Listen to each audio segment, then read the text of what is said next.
chapter 5. Romans chapter 5 tusomee verse 13, verse 12 to 13. Who was the final say? Jehovah has the final say. Kwa sababu mkataza kusema girlfriend. Hamtasema. Mkisikia mtu anaongea mambo ya girlfriend, akili yake iko high school, haiko college. What does the Bible says? Romans 5 verse 12.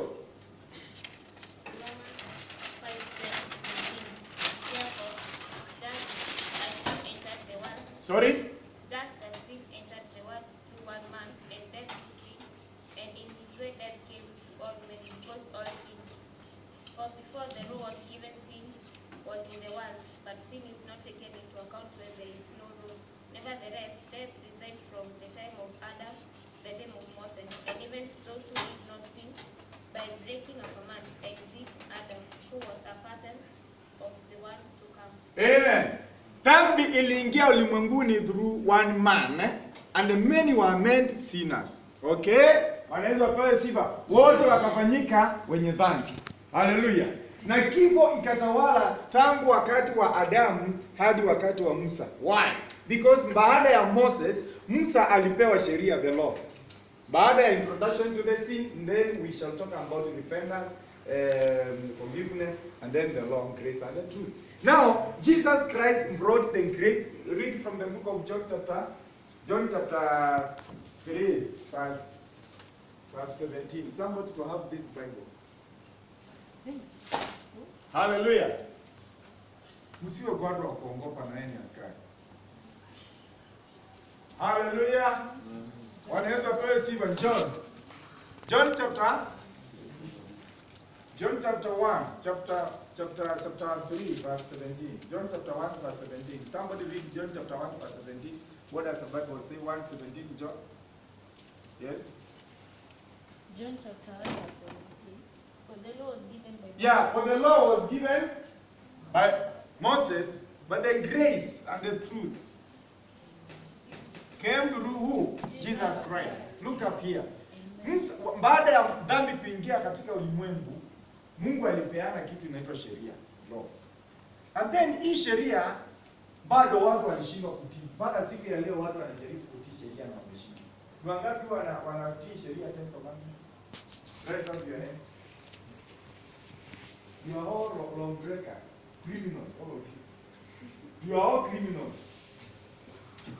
You deserve to be sentenced. Nani anatii sheria 10 commandments? Hakuna. Oh my God. All those people are criminals. Even kasisi. Yaani nyinyi mnavunja sheria kila asubuhi na jioni. How do you obey the law? Amtii 10 commandments. I've never heard in any other class watu wananyamaza wanasema hawatii. Kama unajua you don't keep 10 commandments, inua mkono wako. Kwani watu wamerongwa? Yaani nyinyi mko na nyinyi nyote hamtii 10 commandments. You don't? Yes. This is the first time I've heard in Kenya. Criminals, all of you are criminals. Wanaweza pewe sifa. Amen. We cannot keep the law because the grace and the truth came through Jesus Christ. Hallelujah. Amen. We cannot because now it is 10 commandments, but grace and the truth introduced trillions of the 10 laws. Kwa hivyo sisi hatuongozwi na sheria saa hii, tunaongozwa na Roho Mtakatifu. Na Roho Mtakatifu anajua vitu mingi kuliko hii 10. Kama kitu sio mbaya na ni mbaya na haiko katika 10 commandments, si unajua sasa hata kama ni mbaya ukifanya unaona sio mbaya. Lakini Roho Mtakatifu alileta the law of the life. Biblia inasema nitafuta sheria zangu na kuziandika katika mioyo yenu. Maana yake ni kwamba tunatii sheria kupitia Roho Mtakatifu, lakini hatutii 10 commandments. Kwa wale wanatii 10 commandments, the more they obey, the more they break. And that's why hawawezi wakaishi maisha ya utakatifu. That's why kila wakati wanasema wao ni wenye dhambi. Hallelujah. Now that is the topic of another day. My topic today is introduction to the sin. Look up here. Now wakati Adamu alipofanya dhambi, watu wote walifanyika wenye dhambi. Hata mtoto ni mwenye dhambi. My question is, mtoto yule anazaliwa, yule ako kwa mimba, mwenye ako na mimba, mtoto ako na dhambi kwa tumbo ama ana dhambi? Ako nayo. Kwa nini ako na dhambi? Kwani hii kitu mlifunza na nani? Nani amemfanya kuwa mwenye dhambi na kwa mimba? Si mnasema mtoto ni malaika. Na kwa nini ako na dhambi kama ni malaika? Soma Psalms. Psalms 51 verse 5. Psalms 51 verse 5. What does the Bible say? Psalms 51 5 follow the read. What does the Bible say, King James? Wewe? 51 verse 5. Psalms 51 verse 5 says, Behold, I was sharpened in iniquity, and in sin did my mother conceive me. Yes, Psalms, Zaburi. Mimi mbegu sperms yangu ilikuwa na dhambi. Hivyo ndivyo Biblia inasema. Na nikazaliwa nikiwa mwenye dhambi. Hallelujah. I was sharpened. Nilizaliwa sperms. Waje nikwambie, sperms zote za wanaume wale mnaona wamekaa hapa siko na dhambi. Usidanganywe na mtu, pigia Yesu makofi. Zote ziko na nini? Ziko na dhambi. Sperms za Mungu peke yake ndio hazina dhambi. That's why Biblia inasema utamzaa mtoto na jina lake akaitwa Emmanuel. Na maana yake ni Mungu pamoja nasi. Kwa sababu yeye ndiye atakayeokoa watu kutoka katika dhambi. Why? Kwa sababu wanaume wale wengine walizaliwa na sperms ambayo iko na dhambi. Hallelujah. And that's why Biblia inasema na Yusufu alitafuta jinsi ya kumwepa mke wake. Kwa sababu alimuona akiwa na mimba. Lakini alipokuwa anafikiria, malaika wa Bwana akamtokelezea akamwambia usiofu kumchukua Maria mke wako, ni kwa sababu mimba yake ni ya Roho Mtakatifu. Hallelujah church. Amen. Kwa hivyo damu ile ambayo haina dhambi ni damu ya Yesu Kristo, ni damu ya Mungu. And that's why kuzaliwa kwake Yesu Kristo ilikuwa ni uwezo wa Roho Mtakatifu. Mtoto anazaliwa akiwa mwenye dhambi. Hallelujah. That's why akifikisha umri fulani unaanza kuona akiimba sukari na anakula. Hata wewe ulikuwa unafanya hivyo mamako akienda. Unasikia anaimba penzo ya mtu kwa klasi. Na ni mtoto wa mchungaji. Kani mchungaji teach mtoto kuimba rama penzo. Ni kwa sababu ile mbegu inaanza kuchipuka na kuexpand. Mpaka wakati atakapotambua jinsi dhambi iliingia ulimwenguni na jinsi dhambi ilichukuliwa. Kwa hivyo kupitia Adamu sisi zote tulifanyika wenye dhambi. Hallelujah. Kwa kutofanya, hatukufanya. We are not sinners because we sinned. We are not sinners because we sin. We don't qualify to be sinners because we sin. We are sinners by birth. We were born sinners. We inherited this sin from Adam. Hallelujah church. Amen. And that's why you people, God is raising you to go to other places to preach this gospel. You must know the truth, and the truth you know will set you free. Hallelujah. God is calling you to be the missionaries. We are training you as missionaries who are going to preach this gospel across the world. And the many of you will go outside this country, will preach this gospel. As you continue with your job, you will be also preaching this gospel. Because you know the truth. And the truth you know will help others even to be set free. Praise the Lord. Therefore, Adamu wakati alipofanya dhambi, what happened? Alichukua matawi wakajifunika. Lakini matawi ilikuwa inakauka na inatupwa. Matawi inakauka inafanya nini? Inatupwa.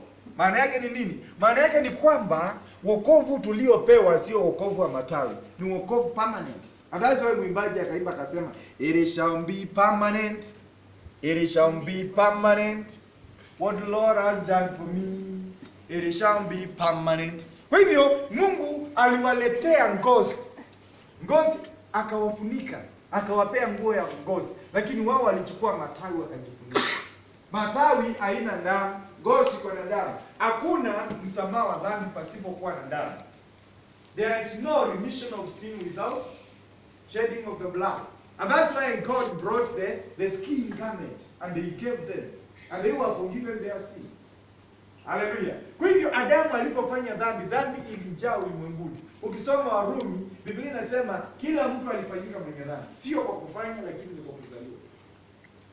Hallelujah, church. Amen. Wanaweza pewe sifa. Amen. And that's why unapata ya kwamba even today as we talk, many people they don't know how they became sinners. Mtu anafikiria kwa kufanya dhambi anaweza kuwa mwenye dhambi. La hasha. You cannot be a sinner. We were sold to the sin, and without money we are redeemed. That is from the book of Isaiah chapter 52. Tuliuzwa kwa dhambi, na pasipo pesa sisi tumefanya nini? Tumekombolewa. Watu wanawadanganya na kuambia kwamba panda mbegu ndio ile laana iondolewe, panda mbegu ndio shida siishe, panda mbegu. Hakuna kupanda mbegu, kwa sababu whatever you get through planting the seed, haitawahi dumu. Yesu alitupea free na sisi tunastahili tupeane free. Kuna mambo na kudanganya, lipa 310. What for? What for? Watu wakijua injili hawadanganywa na wachungaji. Bwana Yesu apewe sifa. Usipotoa ile nono hautabarikiwa. Tayari umebarikiwa. Unatoa kwa sababu umebarikiwa. Bwana Yesu apewe sifa. Alafu watu wanatiwa oga. Unaona mtu anaingia kwa gari, gari hii imetengenezwa na mikono ya mwanadamu. Who does it know? Mtu anakuambia nini mchungaji? Mkemee mwambie, excuse me, gari kwani kuna gari imetengenezwa na Holy Spirit. Pastor, keep quiet. If it is preaching, preach, wacha kutisha watu, wajue gari imetengenezwa na mikono, sasa wanaanza kuongopa. Ndio akimaliza kuhubiri, aseme kwanza, sasa toa sadaka mama. Hata unapoamka ulijiombea. You don't need that pastor to pray for you. Kwani wewe sio mtu, hujui kuomba, hujui Mungu wako, ni kudanganywa. Ndio sasa akutishe. Ingali imetengenezwa na mikono ya mwanadamu. Who does it know? Ndio sasa atishie watu. Ndio watoe sadaka baada ya kufanya nini? Baada ya kuhubiri. Nia yake sio watu, nia yake ni mifuko ya watu. And that's why God wants you to know the truth. So that you go and rescue your families. Go and rescue your parents. Go and rescue your pastors. They are suffering. Bwana Yesu apewe sifa. Dhambi iliingia through Adamu, na kupitia Yesu Kristo aliweza kuchukua hiyo dhambi. So haufai kukaa ukisema wewe ni mwenye dhambi kila wakati, wewe ni mwenye dhambi, na Yesu alikuja akachukua dhambi. Bwana Yesu apewe sifa. Hallelujah, church. Amen. Praise the Lord. Amen. Mimi wanashangaa sana kwa sababu watu wanasema ya kwamba hawafai kuitwa wana. Mimi sifai kuitwa mwana katika ufalme wa Mungu. So unafaa kuitwa shetani. The way you see yourself, the way you are. Ukiwa mapasi, kwa sababu wana wa Israeli walijiona wakiwa mapasi na wakashindwa. Bwana Yesu apewe sifa. Hallelujah, church. Amen. Kuna mtu hapa na swali kuhusu dhambi? Haya, ni wangapi ambao wenye dhambi?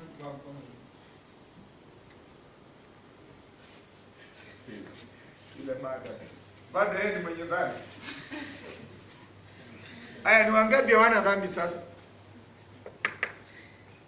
Ni wangapi wamechanganyikiwa? Wangapi wamechanganyikiwa? Sinia mkono kama umechanganyikiwa. Bwana Yesu apewe sifa. Nani amejua vile dhambi iliingia ulimwenguni? Nani ako na swali kufikia hapo? Who asked the question? Dhambi iliingia ulimwenguni kupitia nani? Adam. Na sio dhambi ya kufanya mapenzi. Walikosa kutii sauti ya Bwana. Dhambi ni kutotii sauti ya Bwana.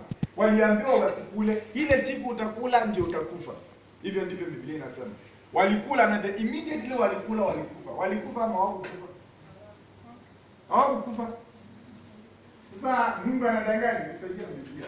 Mungu anadanganya. Is God cheating now? Whom do you believe? Do you believe God or you believe devil?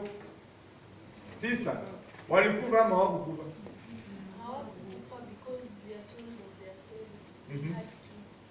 Okay. Walikuwa na watoto. Sasa Okay. kama walitenda sin, I don't think they died. Okay. Kwa hivyo, you think God is cheating? No, I'm not Let us go to the word of God. Let us go to the word of God, because Biblia inasema, but of the tree of the knowledge of good and evil thou shalt not eat of it, for in the day that thou eat, therefore shall surely die. Mungu anasema ile siku utakula, the same day utafanya nini? Utakufa. Shetani ambaye anaingia katika roho za watu, chapter 3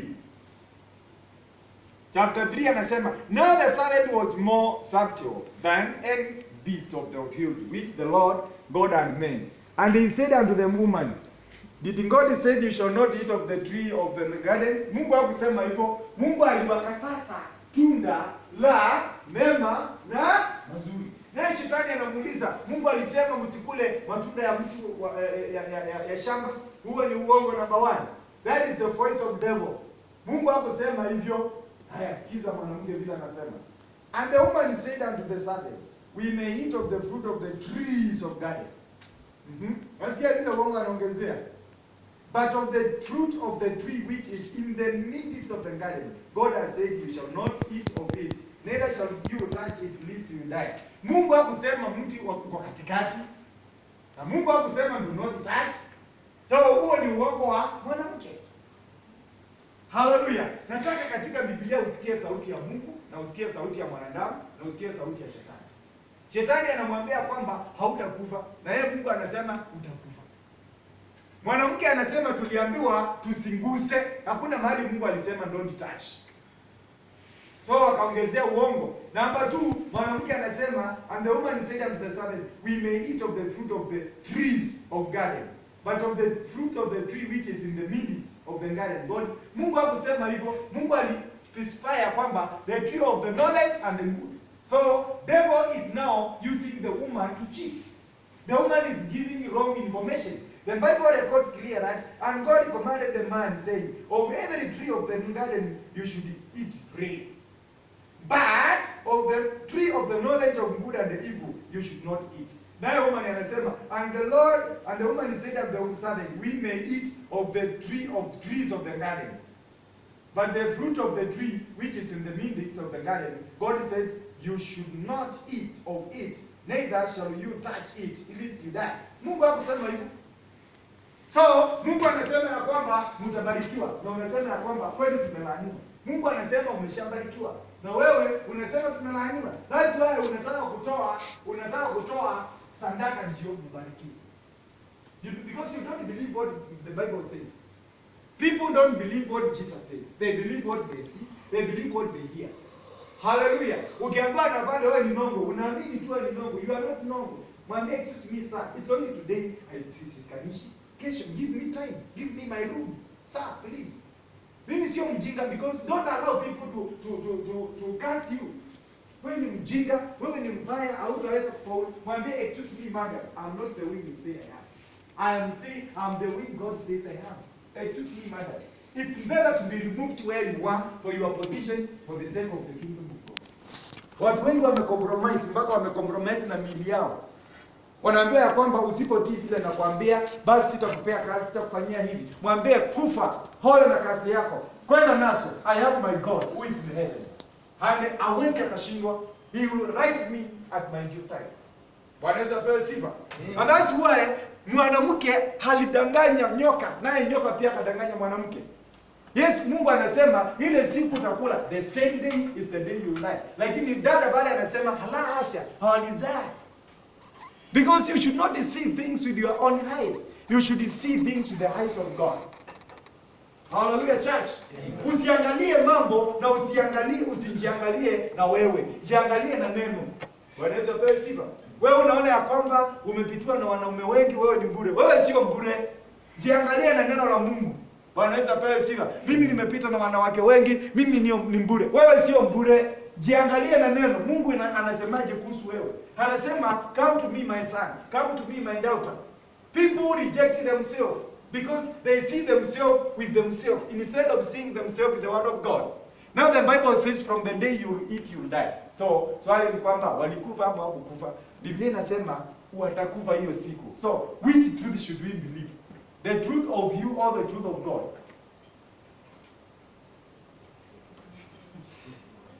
Which truth should we? Mungu alisema hii ni ndege, wewe unastahili kusema nini? Mungu alisema hii sio kalamu, ni ndege, wewe unasema nini? Unasema ni kalamu kwa sababu baba yako ni shetani. Baba yako ndio anastahili kutii. You cannot control God. You cannot correct God. You cannot accept the word of devil. He who created you is God. Wakati Mungu amesema hii ni ndege, wewe unastahili useme ni nini? Yes, because he is the master of masters and the king of kings. If you cannot accept the word of God, mtaishi kwa shida katika familia zenu. That's why watu wengine hapa hawataita wachungaji waende waombee zile shida ziishe. Wataamini neno la Bwana, wakiwa wamekaa chini watapigiwa simu. Mwambie babako amerudi kwa nyumba. Alipotea 20 years ago. Brother wako because people wame reject the word of God. Biblia inasema hiyo siku mtakufa, na yeye dada anasema hawakukufa, walizaana. Hallelujah. Salimia aliye karibu na wewe, mwambie wewe unaelewa hii maneno. Na yeye amekujibu aje? Wakristo wakiulizana maswali kwa kanisa huwa hawajibu. Yeye amekwambiaje? So my question is, na my sister there, walikufa ama hawakufa? Hiyo ndio ya mission, ndio tuende. Walikufa ama hawakufa? Wale wanasema walikufa, inua mkono juu.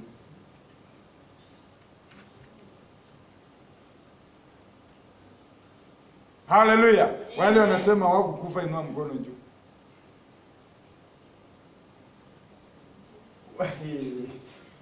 Wale wamechanganyikiwa, inua mkono juu. Wale wako na mang'ao wataki kuchanganyikiwa, wataki. Inua mkono juu.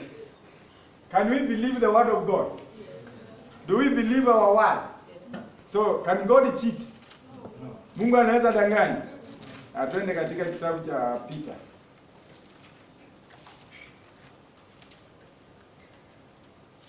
Hallelujah. Are we there? Peter.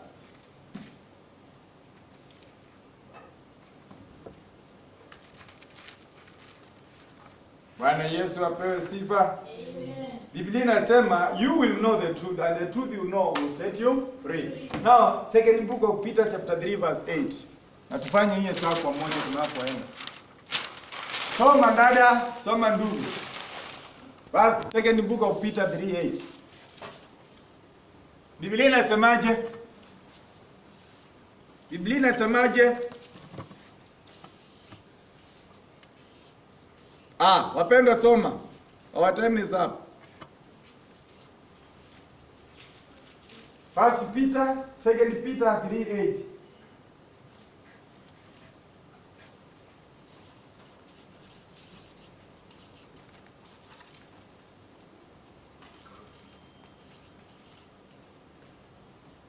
What does the Bible says? But do not overlook this one fact, beloved, that with the Lord, one day is as authority is as 1,000 years. Angalia hapa sasa. Siku moja kwa Mungu ni miaka ngapi? By the way, do you have your Bible? Kama uko na Biblia, soma Biblia yako. This is very sensitive. Very sensitive. Very sensitive. Everybody read. Soma, kila mtu tayari go.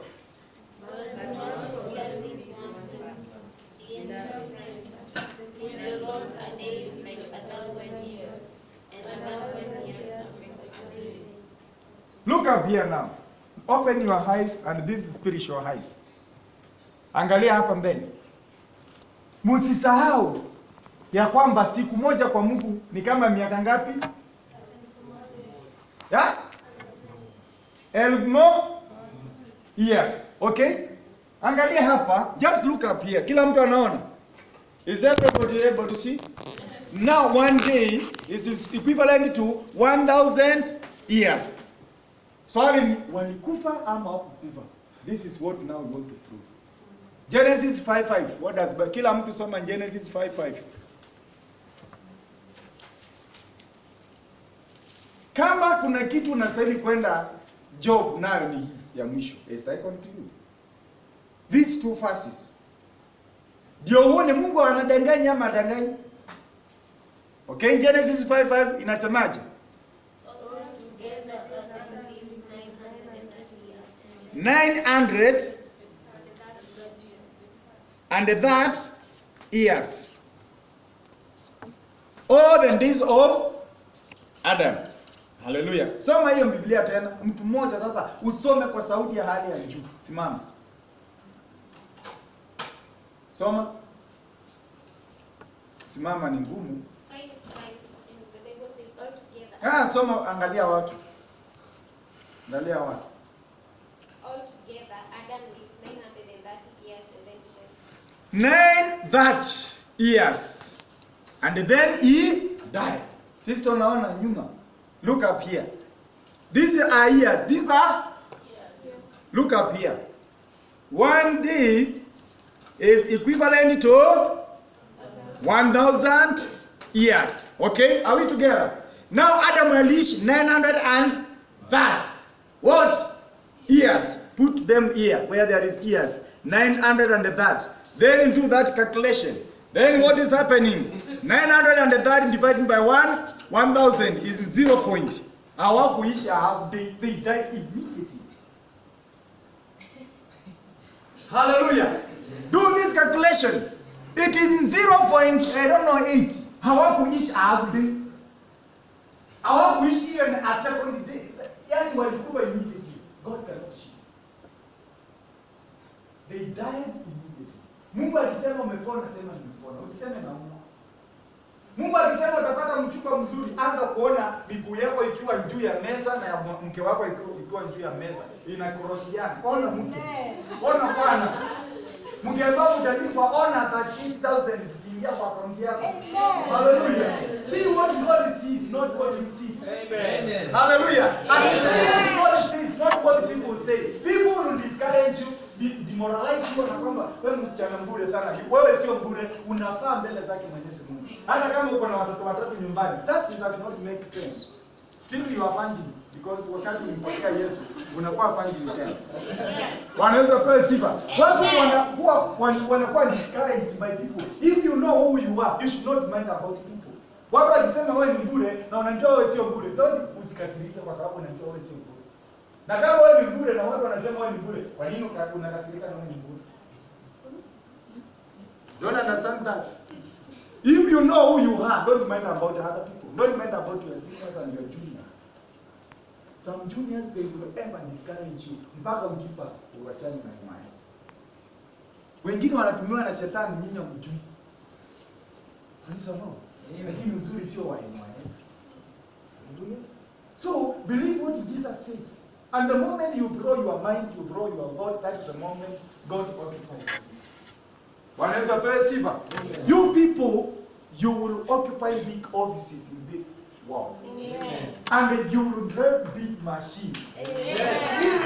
Even if in your home there is no road, start telling your parent to prepare to construct, not even construct it, just to katakata miti, mahali gari inaweza kupitia. Na wakati unalipwa mara ya kwanza, stay around 3,000. Chukua gari hapa, ile ya mbazi ya kwenda Western. Of course. Na ukifika huko, sasa ukifika Kisumu, sasa chukulia taxi ya kusichukulia hapa unaenda pesa nyingi. So ukifika nyumbani ukiwa na taxi, anza kuondoa umaskini katika familia yako. Ukiwa service Mungu tu. Wanaweza pewa sifa. The more inakanyanga pale, the more watu wanasema kijana asikizo anabarikiwa. Haujabarikiwa lakini what did they say you become? Yes. Hapana, enda nyumbani na kale kamkate ya 50 bob na umelipwa. Na kuna mkate ya 100 and above. Enda na mikate kama 3. Kama wewe ni mumama, nunulia mama yako leso. Kaleso tu atafurahia sana. Sio eliminate. Wachana na wao waseme, don't believe what they say. Believe what the Bible says. Don't mind about the people. They will take you nowhere. If you know who you are. Hallelujah. Wewe utakosa kuendesha gari kubwa kwa sababu watu unaogopa kuambiwa ya kwamba kama ni Illuminati ni Illuminati. Na kama sio Illuminati sio Illuminati. Mungu ndiye ako na uwezo, ndiye ako na fedha, ndiye ako na mali. Don't fear what they fear. Jeremiah says that. And now may the grace of our Lord Jesus Christ and the love of God and the fellowship of the Holy Spirit be with you people now and forever. Amen. So Mungu awabariki sana, awatende mema. Next time tutakuja kuona vile dhambi ilitiliwa. Vile Yesu alitusamea dhambi. Na vile ukisimama mbele unastahili kusema. Sio kila wakati kusema wewe ni mwenye dhambi. As time goes on, utajua ni jinsi gani unastahili kuconfess, ni jinsi gani unastahili kuwitness. Praise the Lord. Soon and soon, God is going to answer your prayers. God bless you and have a wonderful time. Take off. By the way, let me tell you this. Last week nilikufa for 3 days. For 3 hours. 3 hours. I died for 3 hours.